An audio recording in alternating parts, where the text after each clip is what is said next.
colors were vibrant. The stories they were telling through their art was fabulous. And the things that they make them out of is just amazing.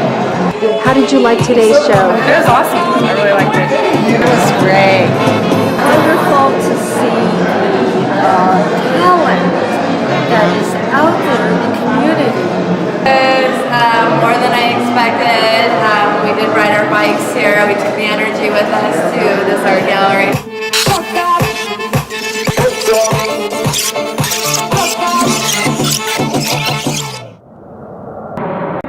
Hilly nestled next to Papago Park cacti, the Arizona Historical Society Museum stands proudly a gem of the desert. It records history makers that represent a long line of artists, researchers, innovators, geologists, and historians. Once drawn into the courtyard surrounded by ambient lights above and below a lush walk into the Green Line overlook, I relax. Coming out from the weeping willows, the streaming creek quiets the mind. Strolling towards the glass doors of the museum, there's something grand about the monumental size and brick facade.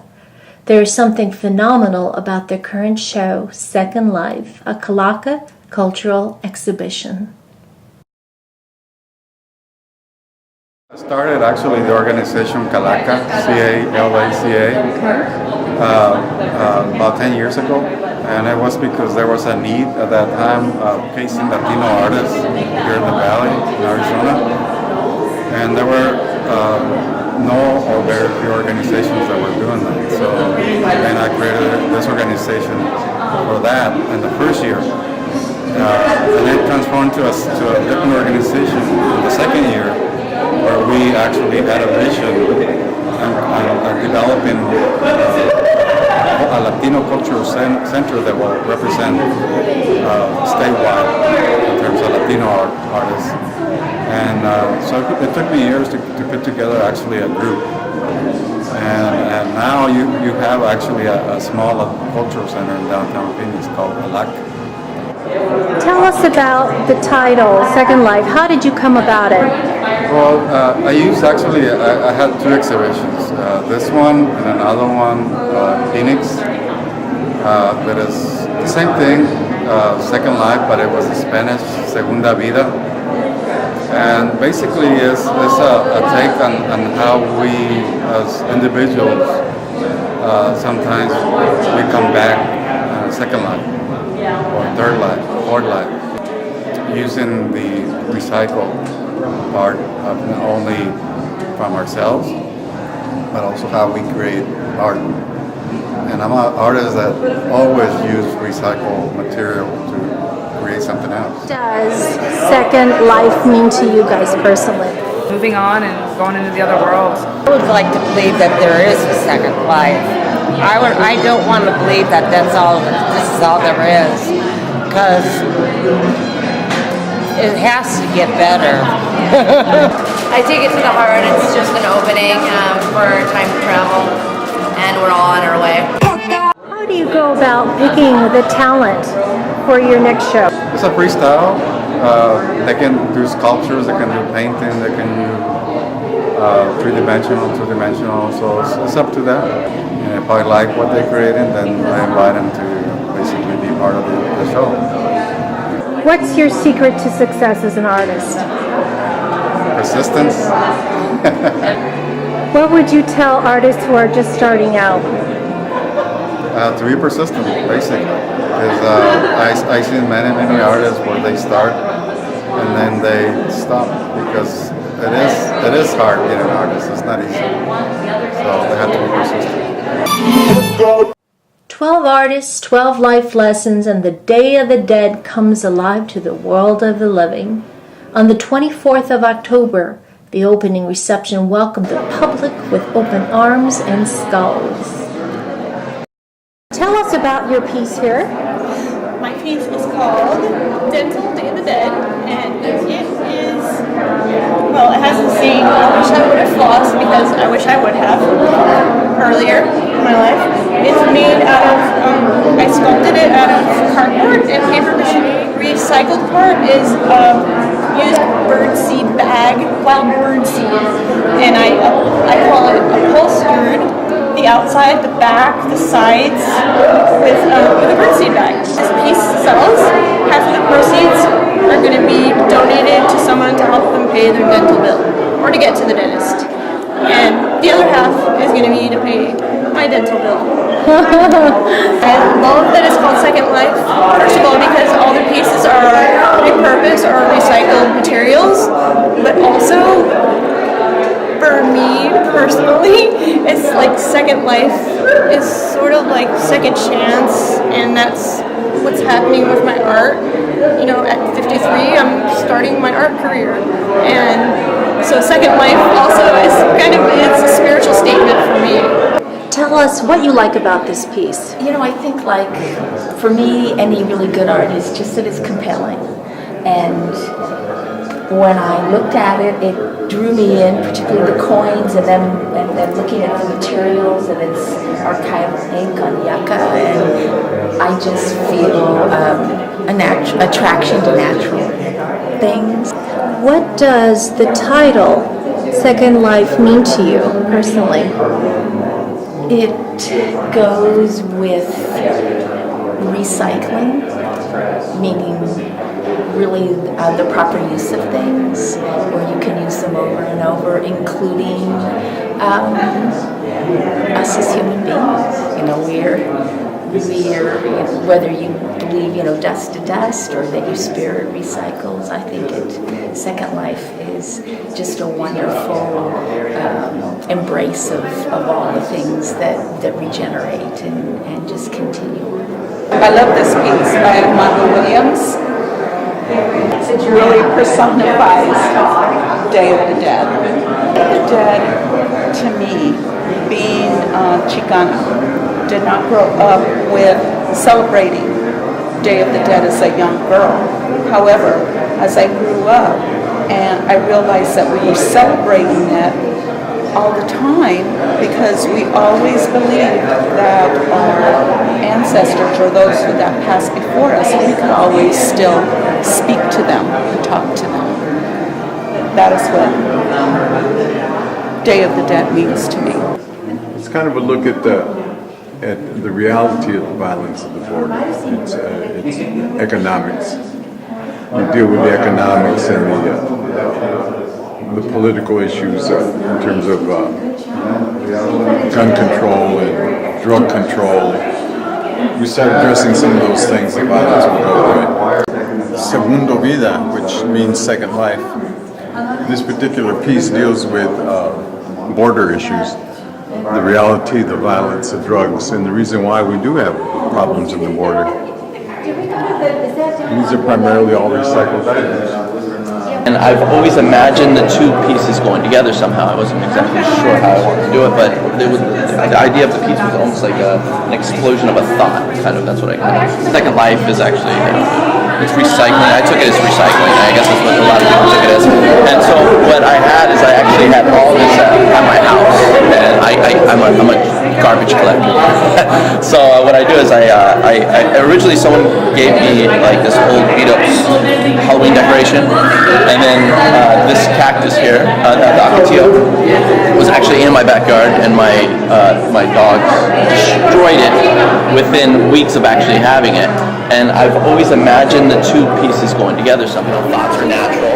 So what I did is I actually added the flowers and the butterfly to give it more of a natural effect. This year, we were asked to do something that's, kind of Second Life, recycled, related. I had recently remodeled my home, so I had a couple of toilets that were out in the alley. So I knew right away that I was going to use the toilet. I used old wine bottles that I had been collecting from my garden.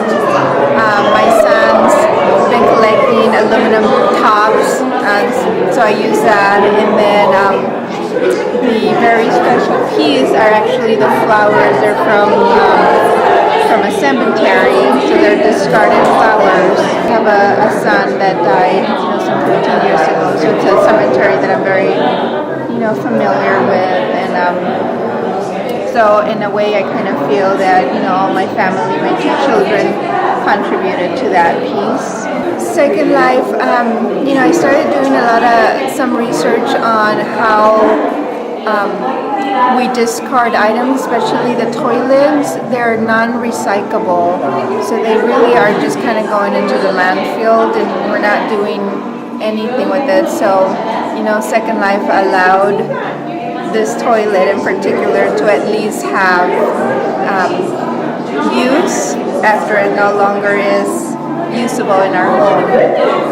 Well, everything here is hand screen printed by myself, and basically I take a bunch of iconic images and make them a little more contemporary.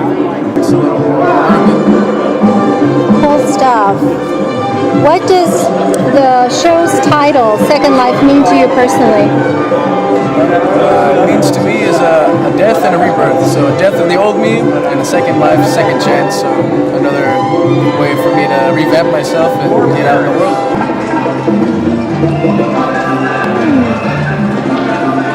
So what are the pieces you're creating here? This is actually a piece that I'm going to be using to work with some adult mentally challenged students in Pasadena. Wow. They're going to be printing they're having a Halloween / Dia de los Muertos show gathering, and they're having a lot of activities for them, and this is going to be one of them. So I'm doing a cat and witch here, and I'm going to be sharing some Day of the Dead images also. This is relief printmaking using linoleum plates. And I will ink up the plate with a brayer and put a paper on top, run it through a press, and you'll come out with a print, kind of like what you see here.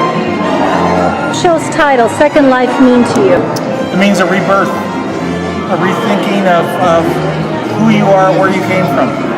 Tell us about what you like about this piece. I like the roundness of the piece, and I like the theme. I like the way Teresa Munoz did painting the surface of the fruits. And I also like the way she uses color. She uses black, which is the color of mourning, and combination with the color of the fruit. Second Life means life after death, and pretty much in the Hispanic culture, the idea of life after death. And this piece is about what they call ofrendas. Ofrendas mean a gift to the dead, and the fruit are given to the dead, the fruit that the dead liked while he or she was still alive. It actually reminds me of another artist named Diane Gamboa, who's a relatively famous Chicana artist in Los Angeles, and she's been in quite a few important shows, and she's been producing work for a long time. I thought it was interesting that there were similarities in some of the things that are going on there. Just the mark making and some of this hard action and stuff like that. So it's interesting how somebody with a similar name does similar things. Love this one with the candy corn, and it looks like the little hearts for Valentine's Day. And I never ate the red stuff, so I'm not sure what those are. But it looks like something that the Grateful Dead would do, or the Day of the Dead. What does Second Life mean to you personally? Giving myself another chance to make things right and live a long and happy life. Sandy, tell us about your piece and how it involves Second Life title. Well, I wanted to depict how there are people who we love all our lives, and once they're gone, that doesn't necessarily mean that we've lost them. I mean, if you look at this piece, I mean, Frida Kahlo and David Rivera had a long relationship with a lot of ups and downs, and a lot of betrayal and sorrow. But even today, I mean, they're still thought of as a couple. Though she died and he remarried, they were still a couple. and I think they were to all of their friends. And I just wanted to depict how, the people that you really love never really go away. I pretty much try to use all recycled items. This is a recycled drawer from an old bureau that my brother-in-law took apart for me, and I kept the drawers. But what's really special are some of the jewelry pieces that belong to my friend's mother, Betty, who passed away, and she gave these pieces to me just explicitly to use in my art pieces, and she thought, and I thought too, that this was a way that Betty could still have life. She loved art, and this is a way to keep Betty alive too. Martine, what do you like about this piece? Oh, it just bounces out at you. It's electric. I love Rabiej's work. This is the work of Diana Calderon. Diana is very spiritual in her approach to her artwork. So I love this piece, the delicacy, the intimacy of the prayer, life after death. I love this work. Actually, it starts with a gray piece of linoleum. This only happens to be black.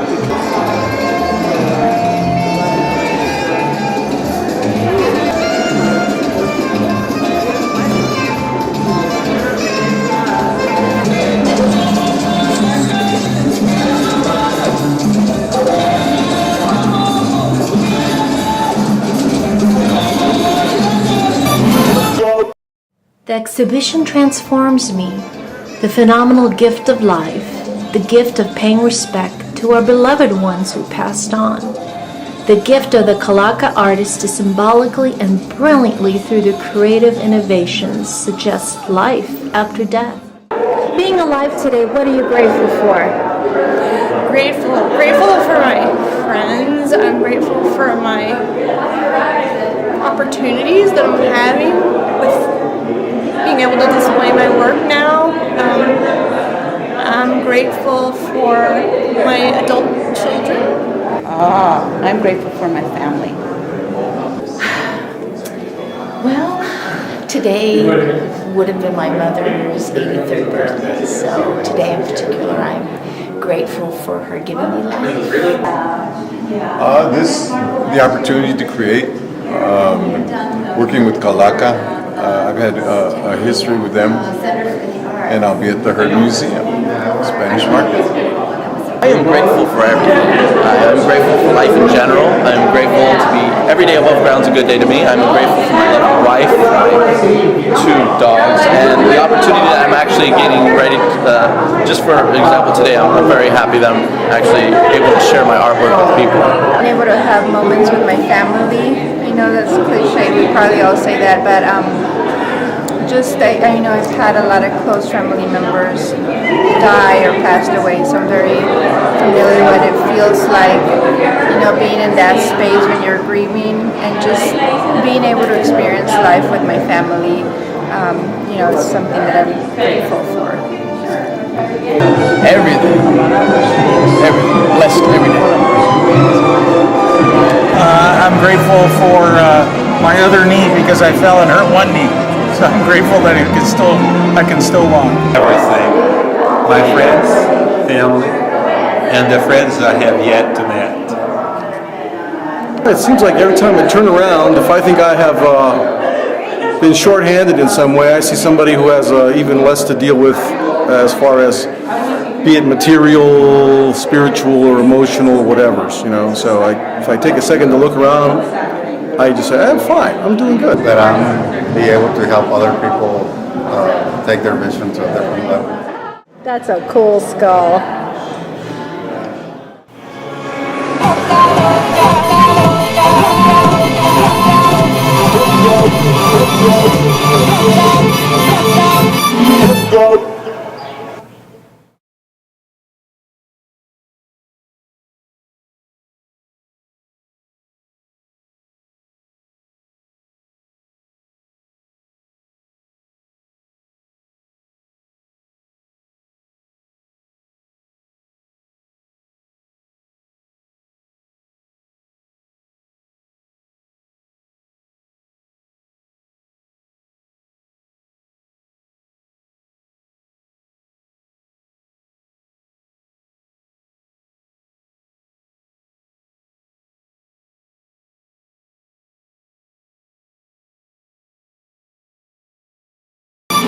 go.